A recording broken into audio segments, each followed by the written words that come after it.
Bab 4. Filsafat antara produk dan alat. Kamu bisa saja dibuat geleng-geleng kepala oleh berbagai ide dan pandangan para filsuf ketika kamu bersedia menyempatkan diri menjelajahi berbagai khasana pemikiran filsafat, baik dari buku-buku maupun orang-orang yang kamu anggap memahami pemikiran filsafat. Kamu akan terkesima ketika paham apa yang dimaksud oleh para filsuf besar dalam sejarah filsafat. Kamu akan takjub. Ide-ide dan pandangan yang berani, tidak terduga, mengagetkan, bahkan dipandang sesat oleh mayoritas orang, akan dengan mudah kamu jumpai. Paling tidak kamu mungkin akan mendapati betapa membingungkannya pemikiran makhluk yang bernama filsuf.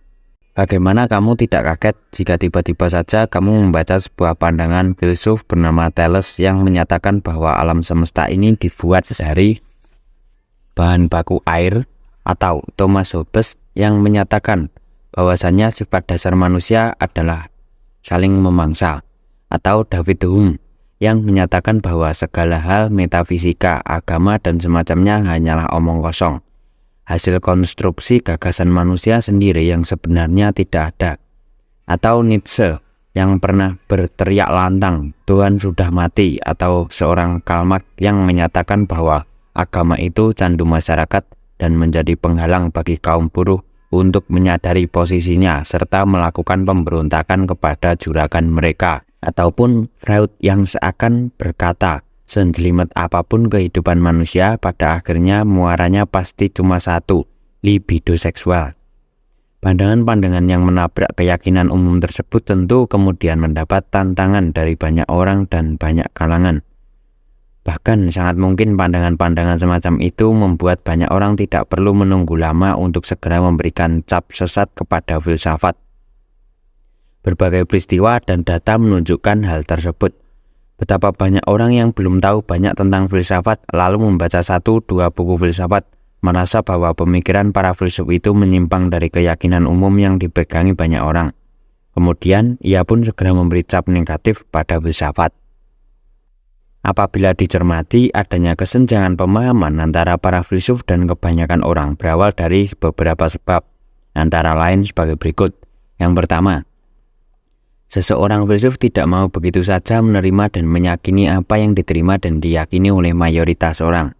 Dengan cara ini, seorang filsuf selalu bertanya dan menguji ulang berbagai pandangan mapan tentang kehidupan yang oleh banyak orang dilihat sebagai suatu yang pasti benar. Tentu saja sikap seperti ini akan memunculkan pandangan sinis dari banyak orang karena mereka merasa cukup hidup tertib bersama pandangan yang selama ini mereka yakini. Di sisi lain, biasanya pandangan yang diyakini oleh mayoritas orang sebagai sesuatu yang pasti benar tersebut dalam titik tertentu sering kehilangan relevansinya dengan dinamika hidup yang selalu berkembang. Seorang filsuf yang terlahir berpikir secara radikal dan sistematis tentunya tidak sulit menemukan ketidaktepatan ini. Dapat dipastikan kemudian bahwa hasil refleksi sang filsuf terhadap ketidaktepatan pandangan mayoritas tersebut akan mendapat tantangan dari banyak orang. Para filsuf sebenarnya juga manusia biasa yang tidak kebal dari kesalahan, namun banyak orang yang tidak bisa menoleransi apa yang mereka anggap kesalahan tersebut dan menggeneralisasikan pandangan dengan menyatakan bahwa filsafat adalah bidang kajian yang sesat. Padahal jika melihat sikap mental seorang filsuf, dapat dikatakan bahwa para filsuf tersebut pasti akan bersedia apabila diajak berdialog secara sehat. Bahkan mereka mungkin akan sangat gembira jika ada pelurusan yang dilakukan secara sistematis oleh orang-orang yang memiliki pandangan berbeda. Dengan adanya pelurusan tersebut, perlahan para filsuf dan orang-orang yang berseberangan pemikiran bisa bersama-sama menemukan posisi yang semakin dekat dengan kebenaran. Betapapun bagi seorang filsuf sejati, kebenaran adalah segalanya, poros bagi kehidupan dan tujuan cintanya. Yang kedua, keragaman pandangan seorang filsuf yang umumnya tidak sejalan dengan keyakinan mayoritas, berawal dari konteks kehidupan sang filsuf itu sendiri, baik konteks sosial, psikologis, maupun sejarah hidupnya. Setiap orang, baik itu filsuf atau bukan, pada dasarnya adalah anak zaman mereka masing-masing. Segala perangkat bertutur dan bernalar yang mereka miliki pada dasarnya sangat ditentukan oleh lingkungan dan pengalaman tempat ia hidup. Seseorang yang hidup di pedesaan yang belum terjangkau listrik pasti hanya akan melongo dan susah memberi komentar apabila ditanya tentang televisi berwarna. DVD player atau lemari es dan mesin cuci. Seseorang yang sejak kecil terdidik dalam disiplin yang kuat pasti sangat susah hidup sesuka hati ala anak jalanan. Seseorang yang sejak pendidikan dasar hingga universitas dididik dalam institusi pendidikan keagamaan tradisional pasti sangat berbeda cara berpikirnya dengan orang-orang yang sejak kecil belajar dalam institusi pendidikan umum. Seorang yang pernah mengalami patah hati ditinggal pacarnya pasti berbeda pandangan tentang pacaran dibandingkan mereka yang belum pernah sekali punya pacar dan sebagainya. Manusia dalam dimensi ruang dan waktu kehidupannya jelas bersifat historis. Tidak ada seseorang pun yang mampu melepaskan diri dari jeratan historis kehidupannya. Cara seseorang bertindak, bertutur, ataupun berkomentar pasti banyak dipengaruhi oleh latar psikologis, sosial, histori kehidupannya. Demikian pula yang terjadi dengan para filsuf yang memiliki ide-ide khusus tersebut. Latar psikologis, sosial, historis kehidupan mereka masing-masinglah yang membuat para filsuf tertarik dan secara intensif membahas tema-tema tertentu, serta memberikan penilaian pula berdasarkan kacamata mereka yang tentunya banyak dipengaruhi berbagai latar belakang tersebut. Yang ketiga, perspektif, fokus, cara bernalar, dan perangkat intelijensi yang dipakai ketika seseorang membahas atau satu masalah sangat menentukan mengapa seseorang berkesimpulan A, sedangkan yang lain B. Perspektif, fokus, cara bernalar, dan perangkat intelijensi merupakan 4 hal berbeda yang dipakai setiap orang untuk membahas satu permasalahan. Jelas pula perbedaan dalam pemakaian keempat aspek tersebut akan menghasilkan perbedaan dalam hasilnya. Dari mana aku memandang, kemana pandanganku tertuju, bagaimana aku merefleksikan dalam diriku, dan alat apa yang aku pakai akan sangat menentukan seperti apa pandanganku terhadap sesuatu. Sebagaimana diketahui bahwa aspek dari mana kita melihat sesuatu dan bagian apa yang kita lihat akan menentukan wilayah mana yang terjangkau dan tidak terjangkau oleh pandangan kita. Kalau ada gadis cantik, kemudian kita melihatnya dari belakang, maka yang terlihat dari rambutnya. Kalau fokus perhatian kita adalah pada kehitaman rambutnya, panjang atau pendeknya rambut itu tidak lagi masuk sebagai pembahasan. Hal yang sama juga terjadi dalam semua hal, misalnya bagaimana komentar kita tentang pemerintah dari sudut pandang seorang agamawan pada aspek moralitasnya, atau bagaimana pandangan kita tentang pemerintah sebagai seseorang mahasiswa pada aspek penegakan hukum. Cara bernalar dan perangkat intelijensi yang digunakan juga tidak boleh dilupakan. Orang yang cenderung menggunakan akalnya dengan orang yang lebih percaya pada intuisi pasti menghasilkan model pemikiran yang berbeda. Orang yang lebih percaya pada rasionya dengan orang yang lebih yakin pada pembuktian empiris melalui panca indera pasti berbeda dalam cara memahami realitas. Orang yang berpikirnya memakai pola, misalnya hitam putih, benar salah, bisa sangat berbeda dengan orang yang berpola abu-abu, pluralis, memandang kebenaran ada banyak. Atau orang yang cara berpikirnya berawal dari realitas dulu, kemudian menyimpulkan data-data dari realitas itu. Pasti sangat berbeda dengan mereka yang merumuskan ideal dalam pemikiran dulu, baru mencari buktinya dalam realitas. Sangat mungkin ketika orang menuding filsafat sebagai bidang kajian yang menyeleweng dan sesat, sebenarnya yang terjadi hanyalah perbedaan perspektif. Mungkin mayoritas orang memakai perspektif tertentu dan memfokuskan perhatian pada hal tertentu. Sementara itu, sang filsuf sendiri memakai perspektif berbeda dan memfokuskan perhatiannya pada bagian yang lain. Atau mungkin kebanyakan orang sekedar hidup mengandalkan intuisi maupun nalurinya saja, sedangkan sang filsuf mengandalkan rasio untuk mencari jawaban sendiri. Untuk memperjelas hal ini, kita bisa melihat misalnya pandangan Nietzsche, bahwasannya agama hanya bagi orang bermental budak yang pasrah dan layak ditindas. Kalangan beragama pasti murka dengan pandangan tersebut. Namun kalau kita mau mencermati perspektif, fokus, dan cara bernalar serta perangkat intelijensi yang dipakai oleh Nietzsche, sangat mungkin kemurkaan itu akan berkurang. Mungkin yang dilihat oleh Nietzsche saat itu adalah kondisi ketika umat beragama bersifat fatalis. Segala hal diserahkan kepada Tuhan atau agama. Dalam hal ini Nietzsche melihat bahwa gereja di kalangan Kristen pada abad pertengahan telah mendominasi hampir segala segi kehidupan. Tidak heran jika kemudian Nietzsche ingin memberontak, seakan-akan ia berteriak, kalau dengan agama manusia menjadi tumpul, tidak kreatif, malas dan cengeng, maka nggak usah beragama saja. Ia pun meneriakkan satu ungkapan yang terkenal dan kontroversi, berbunyi Tuhan telah mati. Kalau kita mau jujur, kita diakui bahwa dalam beragama kita sering menjadi cengeng, mudah menyerah dan memasrahkan segala kepada Tuhan.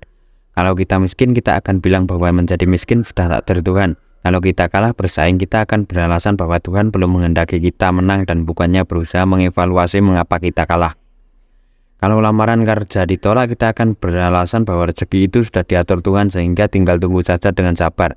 Mungkin mental cengeng seperti itulah yang menjadi fokus perhatian Nietzsche dan membuatnya gelisah. 4. Para filsuf biasanya memakai istilah-istilah dengan arti tersendiri yang tidak sama dengan apa yang dipahami orang secara umum. Satu kemafhuman bagi orang bahwa dalam dunia filsafat terdapat banyak sekali istilah teknis yang sukar dipahami.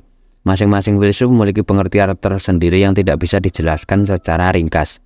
Ada kalanya sekedar menjelaskan satu istilah saja, diperlukan berjilid-jilid buku untuk menjelaskannya. Uniknya, seringkali istilah-istilah yang dipakai itu adalah istilah-istilah yang sudah populer dalam keseharian, hanya saja diberi pengertian yang lebih baru. Istilah-istilah dengan pengertian baru itulah yang terbukti sering menimbulkan salah paham apabila tidak dipelajari secara serius. Istilah-istilah seperti agama, cinta, kebijaksanaan, kebajikan, sekuler, dan sebagainya bisa saja oleh para filsuf diartikan dengan sangat berbeda. Ketika orang lain yang tidak tahu menahu dengan pemaknaan baru yang dipakai oleh para filsuf itu membaca karya-karya mereka, tidak mengherankan apabila kemudian muncul berbagai serangan yang sebenarnya tidak pada tempatnya. Entah siapa yang perlu diluruskan dalam hal ini, apakah para filsufnya yang dilarang memakai istilah-istilah yang sudah populer atau para pengkaji filsafat yang harus hati-hati dalam memahami istilah-istilah tersebut. Namun yang jelas kesalahpahaman semacam itu sering terjadi.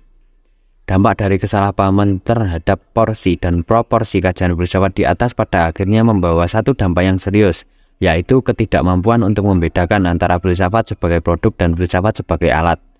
Hakikat filsafat sebenarnya hanyalah sebuah alat, cara, dan bukan tujuan. Filsafat pada dasarnya adalah alat untuk menguji hidup, alat untuk refleksi terhadap berbagai problem kehidupan. Filsafat adalah alat untuk mencapai kebenaran. Filsafat adalah kapal yang berlayar di tengah gelombang kehidupan menuju pelabuhan yang bernama kebenaran. Di sisi lain, apabila melihat kondisi manusia yang memiliki banyak titik kelemahan serta bersifat historis dan dinamis, dalam menggunakan alat yang bernama filsafat itu, orang sangat mungkin sampai pada pelabuhan yang berbeda. Hal itu disebabkan berbagai faktor tersebut yang sangat mempengaruhi perjalanan kapal yang bernama filsafat. Dengan filsafat, orang bisa sampai pada kesimpulannya sendiri dan menjadi seseorang yang sangat religius.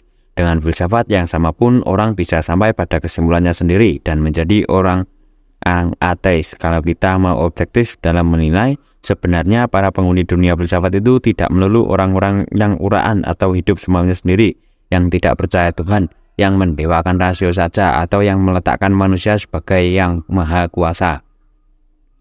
Masih banyak di antara para penghuni dunia filsafat yang berpandangan dan bergaya hidup sebaliknya.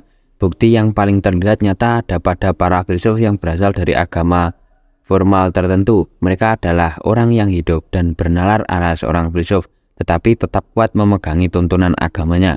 Bahkan ada kalanya mereka dengan filsafatnya mampu menemukan bukti-bukti yang memperkuat keberagamaannya. Kalau diibaratkan, filsafat itu seperti pisau. Dengan pisau yang sama, kita bisa membunuh orang atau mengupas apel. Kalau diibaratkan, filsafat itu seperti nuklir. Dengan nuklir yang sama, kita bisa membuat pembangkit listrik atau menghancurkan dunia. Kalau diibaratkan, filsafat itu adalah mobil. Dengan mobil yang sama, kita bisa pergi ke kompleks pelacuran atau ke masjid. Nah, apakah kalau kemudian pisau dipakai untuk membunuh, nuklir dipakai untuk menghancurkan dunia, dan mobil dipakai untuk pergi ke kompleks pelacuran, kita akan menyalahkan pisau, nuklir, dan mobil tersebut.